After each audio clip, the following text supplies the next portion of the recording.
صل وسلم دائما أبدا على حبيبك خير الخلق كلهم مولاي صل وسلم دائما أبدا على حبيبك.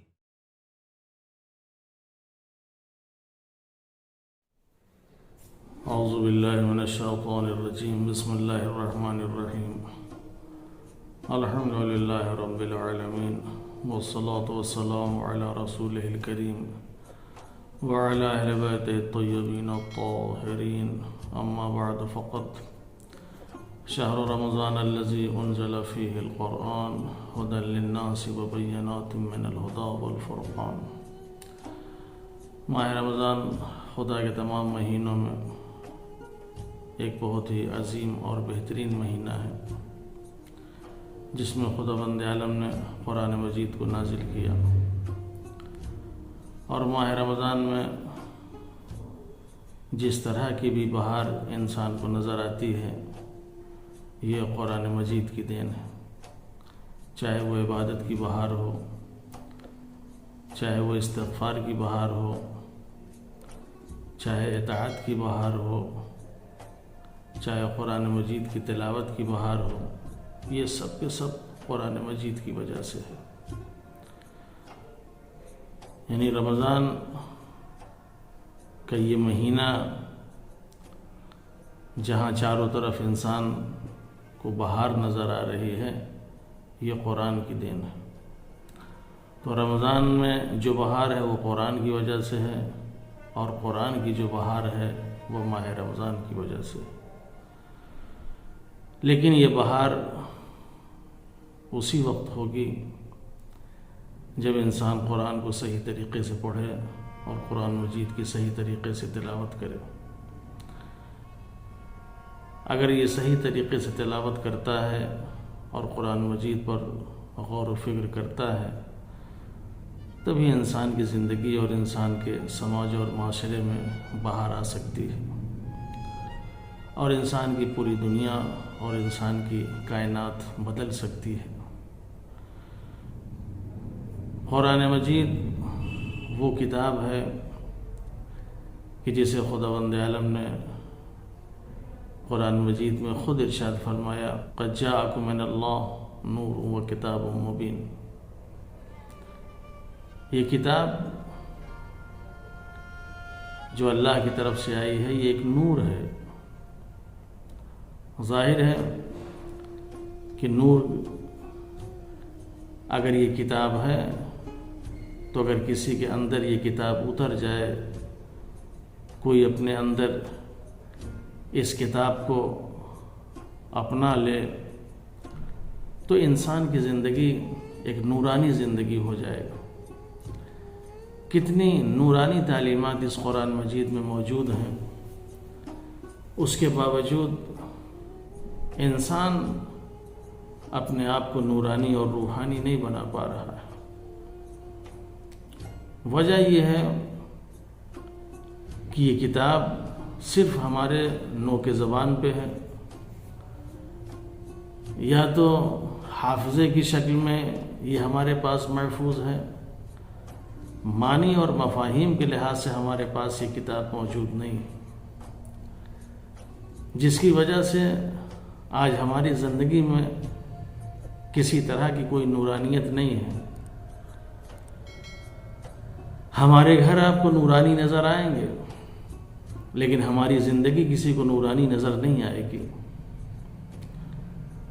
گھر کو جو انسان نورانی بناتا ہے، نورانی بنانے کے لیے انسان بلب کا استعمال کرتا ہے، انسان ٹیوب لائٹ کا استعمال کرتا ہے. ان تمام چیزوں سے اپنے گھر کو تو روشن کر لیتا ہے، اپنے گھر کو تو نورانی بنا لیتا ہے، لیکن اپنی زندگی کو نورانی نہیں بنا سکتا. کیوں؟ اس لیے کہ گھر کو روشن کرنے والی چیزیں کچھ اور ہوتی ہیں، زندگی کو روشن کرنے والی چیزیں کچھ اور ہوتی ہیں. گھر ان تمام چیزوں سے تو روشن ہو جائے گا، گھر ان تمام چیزوں سے تو خوبصورت معلوم ہوگا، لیکن زندگی کو اگر خوبصورت بنانا ہے، زندگی کو اگر نورانی بنانا ہے، تو جب تک اس کتاب کو اپنے اندر نہیں اتاریں گے تب تک انسان اپنی زندگی کو نورانی نہیں بنا سکتا، تب تک اس کے اندر سے نور ساطع نہیں ہو سکتا، تب تک یہ لوگوں تک نور نہیں پہنچا سکتا۔ لہذا قرآن مجید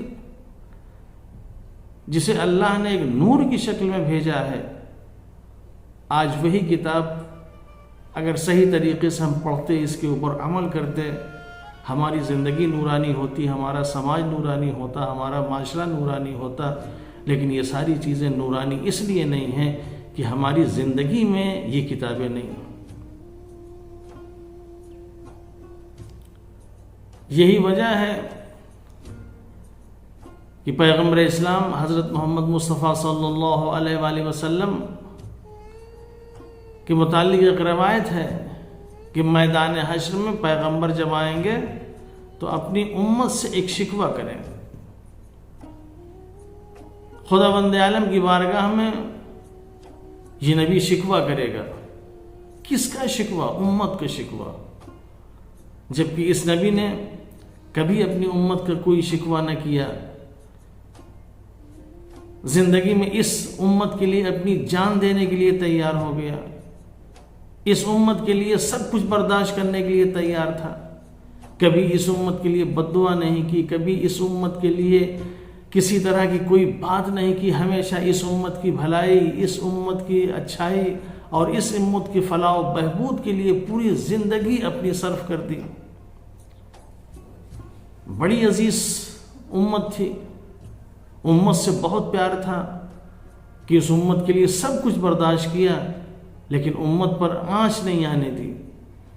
یہی نبی میدان حشر میں خداوند عالم سے ایک شکوہ کرے گا، رب ان قوم اتخذوا هذا القرآن مہجورا، پروردگارا اس امت نے قرآن کو چھوڑ دیا تھا۔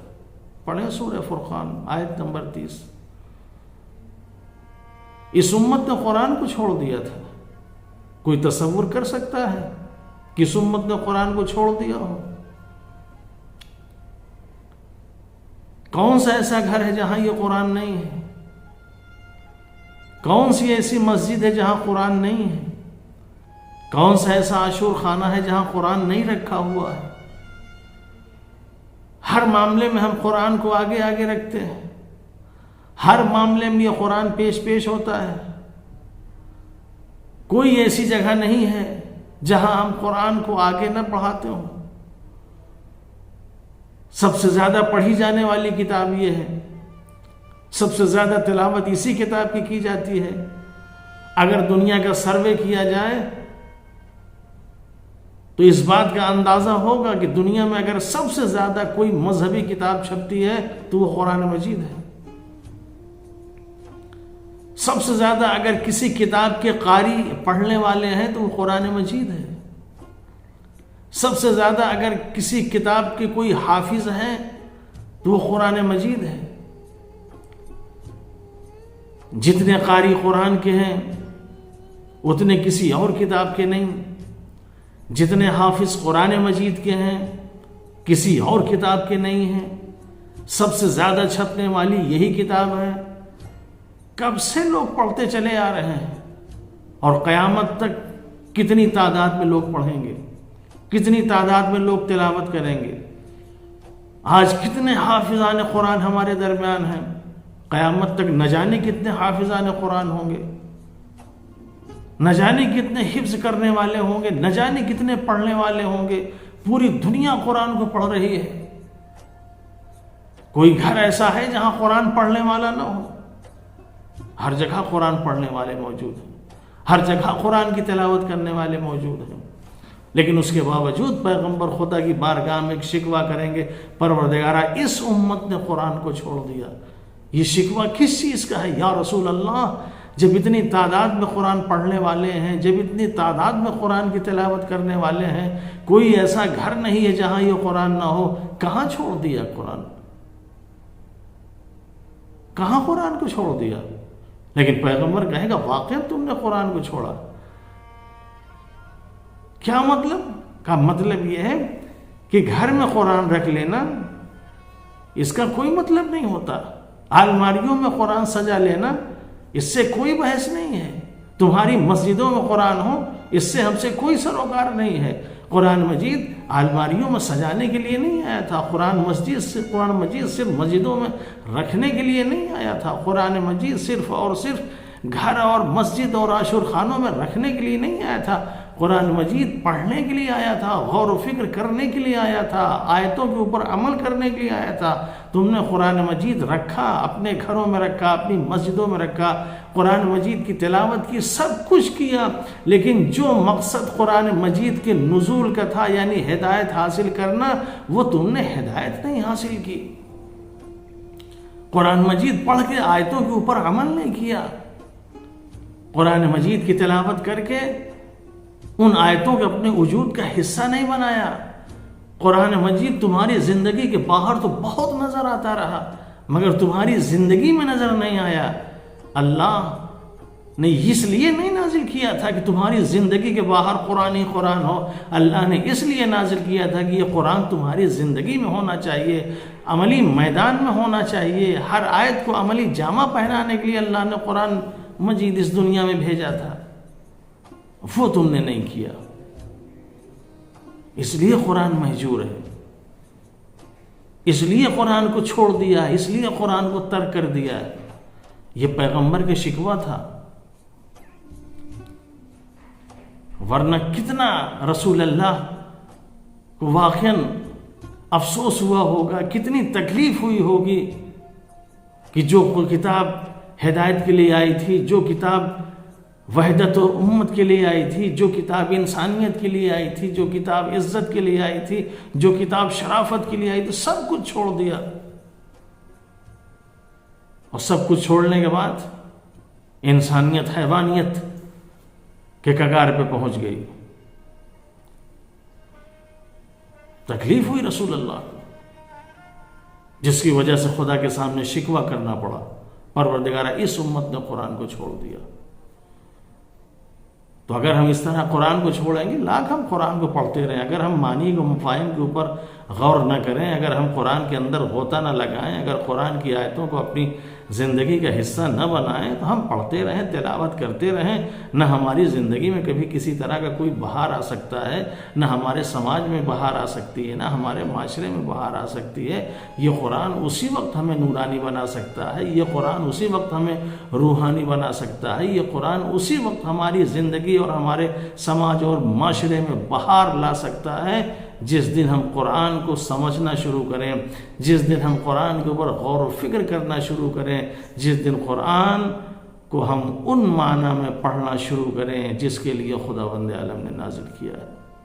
خداوند عالم سے دعا کریں، خدا پروردگارہ قرآن مجید کی تلاوت کے ساتھ ساتھ ہم لوگوں کو قرآن سمجھنے اور قرآن سمجھانے کی توفیق دے، تاکہ اس قرآن کے ذریعے ہم زندگی کو اپنی نورانی بنا سکیں۔ والسلام علیکم ورحمۃ اللہ وبرکاتہ۔